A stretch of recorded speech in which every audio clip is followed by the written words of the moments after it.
I realize na kasi during that time, ang iniisip mo lang nun, paano ka makakamit dun sa success? Paano mo makuha yung gusto mo? Eventually, naisip ko, yung success pala is very subjective. During those journey na nilalampasan namin, parang ngayon nare-realize ko, yun yung success. Yung ma-experience mo yung journey. Hindi yung endpoint.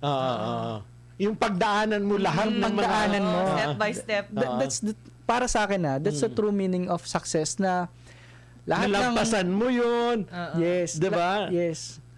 Kinikilabutan nga ako tuwing lagi kong naiisip yun na marami pa akong pagdadaanan. Parang yun yung nagmo-motivate sa akin sa amin na kailangan mong pagdaanan yung kahit sobrang hirap yan, pagdaanan mo kasi iba yung feeling habang nilalampasan mo yung mga challenges.